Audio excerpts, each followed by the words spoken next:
అండి, welcome back to my channel. ఎలా ఉన్నారు? బాగున్నారా? ఏం చేస్తున్నారు? ఏంటి సంగతిలో నాతో షేర్ చేయడం అసలు మర్చిపోవద్దు. ఇక్కడ వచ్చేస్తే వైభవ్కి కొంచెం కోల్డ్ అయింది. క్లైమేట్ చాలా చాలా చల్లగా అయిపోయింది కదా, అందుకని చెప్పి వేడివేడిగా ఓట్స్ చేస్తున్నాం. ఇంకా కోల్డ్ ఉన్నప్పుడు మనం కొంచెం స్వీట్ తగ్గిస్తేనే బెటర్ కదా. నార్మల్గా అయితే నేను బెల్లం వేసి ఓట్స్ చేస్తాను, బట్ ఈ రోజు కొంచెం సేవరీ లాగా చేస్తున్నాను అన్నమాట. దానికోసం క్యారెట్ ఇంకా టొమాటో ప్యూరీ కూడా చేసుకోవచ్చు. నా దగ్గర డిహైడ్రేటర్ పౌడర్ ఉందని చెప్పి నేను యూజ్ చేస్తున్నాను. బాగుంది. ఇలా టైం లేనప్పుడు బిగ్గా కావాలి అనుకున్నప్పుడు చేసుకోవచ్చు. కొంచెం క్యారెట్ ఇంకా టొమాటో కలిపేసి కొంచెం వాటర్ వేసి రీహైడ్రేట్ చేస్తాను. దాని తర్వాత ఒక ప్యాన్లో కొంచెం నెయ్యి వేసుకున్నా.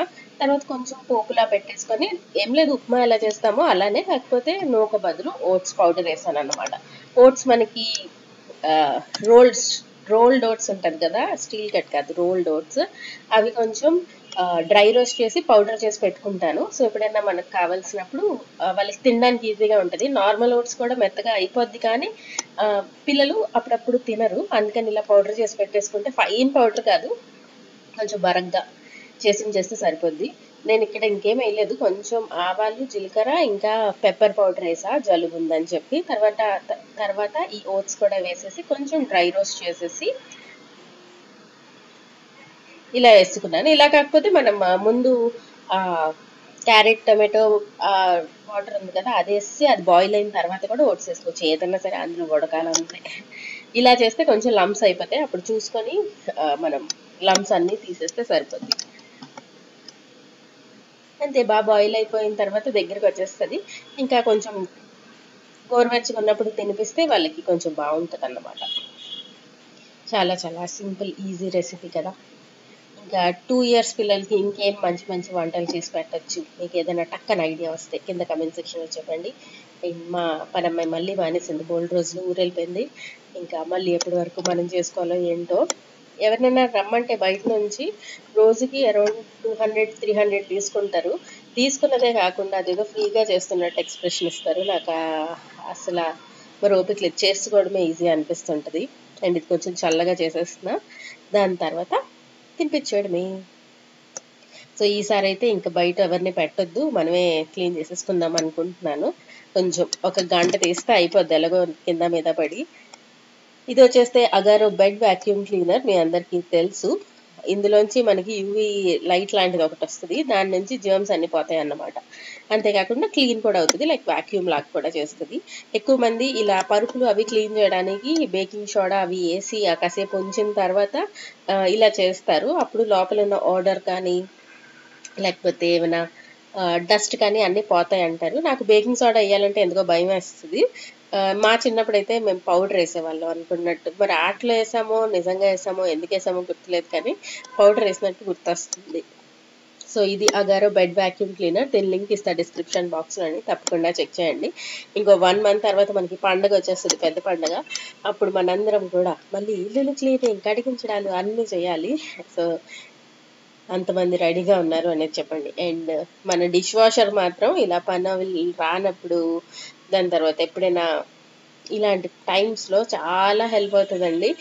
మామూలు టైంలో అప్పుడప్పుడు అనిపిస్తుంది, అబ్బా ఇది ఇంత స్పేస్ తీసేసుకుంటుంది, వాడడం ఏం లేదు అనిపిస్తుంది, కానీ ఇలా ఎప్పుడైనా మనకి అవసరం అయిపోయినప్పుడు మాత్రం ఎంత బాగా అనిపిస్తుంది. అండ్ ఇందులో సామాన్లు ఎంత నీట్గా అవుతాయి అంటే ముచ్చట వేసేస్తుంది తెలుసా. చాలా బాగుంటుంది, మంచిదే, ఇన్వెస్ట్ చేయొచ్చు. కాకపోతే వాటర్ ఫ్లో అవి మనకి స్పీడ్గా ఉండాలి, లేకపోతే అవ్వదు. అది ఒకసారి చెక్ చేయించుకొని చేయాలి, లేకపోతే మళ్ళీ దానికి ఏవేవో పనులు ఉంటాయి. అండ్ సగం డిష్ వాషర్లో వేసిన తర్వాత కూడా మనకి చాలా సామాన్లు ఉంటాయి బయటకు అడగడానికి, పెద్ద పెద్దవన్నీ కూడా. ఈ డిష్ వాషర్ మెయిన్గా వచ్చేస్తే మనకి చిన్నవి ప్లేట్స్, స్పూన్స్, గ్లాసెస్ అంతే మెయిన్ ఇవే. అండ్ ఎక్కువగా స్టీల్ యూజ్ చేసే వాళ్ళకి బాగుంటుంది. ఇందులో మనం నాన్ స్టిక్ పెట్టలేము, అల్యూమినియం పెట్టలేము, అలా చాలా లిమిటేషన్స్ కూడా ఉంటాయి. ఎంతటా మిషన్ అనేది మిషనే, మనకి చేతితో తోయినట్టు అన్నీ అయిపోవాలి అనుకుంటే కూడా అవ్వదు కదా, బట్ చాలా నీట్గా అవుతాయి. అయిపోయింది 2024 కూడా అయిపోయి 2025లోకి వచ్చేస్తున్నామంటే నాకు ఎంతో ఆశ్చర్యంగా అనిపిస్తుందో. అంటే మన చిన్నప్పుడు మనం అనుకునే వాళ్ళం కదా 2025లో ఏవేవో అయిపోతాయి అని, ఏం అవ్వవు, అలానే ఉంటాయి. అంటే డెవలప్ అవుతున్నా కూడా మనం చిన్నప్పుడు ఎలా ఉందో ఇప్పుడు కూడా అలానే ఉన్నట్టు ఫీలింగ్ వస్తుంది. టెక్నాలజీ పెరిగిపోయింది, అన్నీ అయిపోయాయి కానీ బేసిక్ అన్నీ కూడా సేమ్ ఉన్నాయి. ఆలోచనలు, థాట్ ప్రాసెస్ అంటే ఆలోచనే గల. సో అవన్నీ కూడా సేమ్ ఉన్నాయి కదా అందరివి.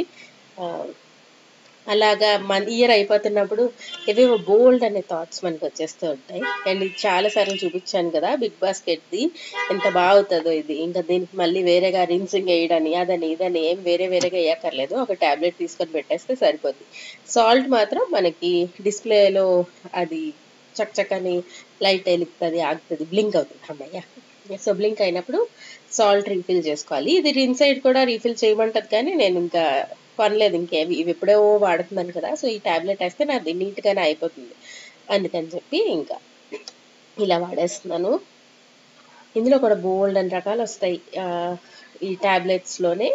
ఇది నార్మల్ డిటర్జెంట్ క్యూబ్ లాగా ఉంది కదా, మనకి నార్మల్గా ఏమంటారు ఫినిష్ది 3 కనిపిస్తూ ఉంటాయి అన్నమాట. రిన్సైడ్, సాల్ట్, ఇంకా డిటర్జెంట్ అన్నీ మనకి వేరేగా కనిపిస్తూ ఉంటాయి కూడా.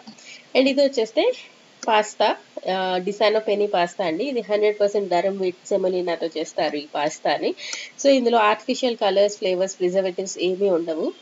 సో మీరు ఎవరైనా పాస్తా కొనుక్కుందాం అనుకుంటే అమెజాన్లో మనకి ఈజీగా అవైలబిలిటీలో ఉంది. అమెజాన్ అనే కాదు, మనకి బ్లింకిట్లో అన్నిట్లో, బయట మనకి రత్నదీప్లో ఇక్కడ కూడా కనిపించాయి నాకు. సో మీరు ఎవరైనా తీసుకుందాం అనుకుంటే you can try this Disano penny pasta.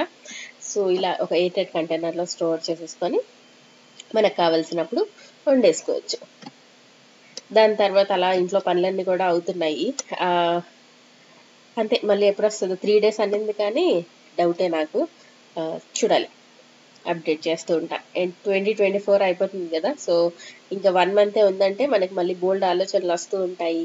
అందులో మెయిన్ ఏంటంటే ఇయర్ స్టార్ట్ అయినప్పుడు మనం ఏమనుకున్నాము అవన్నీ ఫుల్ఫిల్ చేసామా లేదా ఏంటి అనేది ఒకసారి గుర్తొస్తూ ఉంటుంది కదా. సో మీరు అనుకున్నవి చేసేసారా, లేదు మర్చిపోయి మళ్ళీ ఇప్పుడే గుర్తొచ్చిందా, ఏంటి పరిస్థితి అనేది కమెంట్ సెక్షన్లో తప్పకుండా షేర్ చేయండి.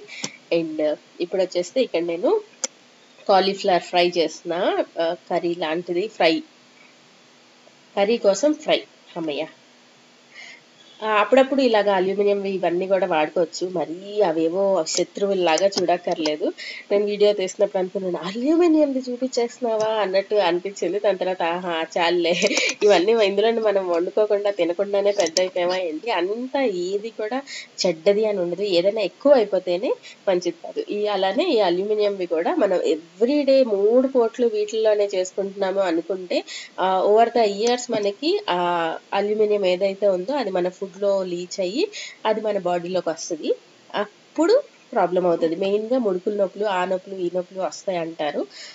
అలా అప్పుడప్పుడు ఎప్పుడైనా చేసుకోవచ్చు, ఏం ప్రాబ్లం లేదు. కొన్ని వంటలు మెయిన్గా ఇలాగా కాలీఫ్లవర్ అని అలా కొన్ని రెసిపీస్ ఉంటాయి, అవి మనకి స్టీల్ వాటిల్లో చేస్తే ఆ టేస్ట్ ఫ్లేవర్ రాదన్నమాట, ఒక క్రంచీ క్రిస్పీ లాగా ఫీలింగ్ రాదు.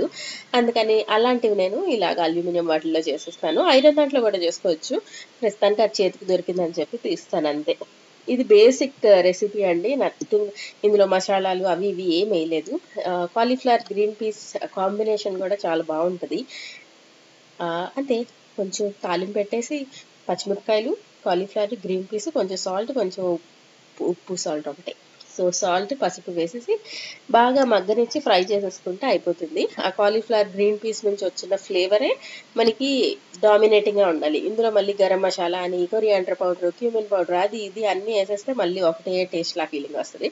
అందుకని చెప్పి ఇంకేం వేయకుండా ఇలా మంచిగా ఫ్రై చేసుకుంటే చాలా యమ్ ఉంటుంది, చాలా హాయిగా అనిపిస్తుంది బొజ్జకి. సో నాది గాల్ బ్లాడర్ రిమూవల్ ఆపరేషన్ అయింది కదా, మీ ఎవరికైనా గుర్తుంటే కనుక. సో ఏదో ఒక వీడియోలో చెప్పనా అసలు ఎలా ఉంది పరిస్థితి ఏంటి అనేది, ఆ గాల్ బ్లాడర్ స్టోన్స్ కోసం వాటి కోసం చెప్పనా, లేదు లైట్ తీసుకుంటారా ఏంటి అనేది కూడా కమెంట్ సెక్షన్లో షేర్ చేయండి. అదన్నమాట ఈ రోజుకి నా ఈ చిన్న వ్లాగ్. మళ్ళీ కలుస్తాను ఇంకో మంచి వీడియోతో. Subscribe, like and share. Bye bye, see you all in next video. Tata.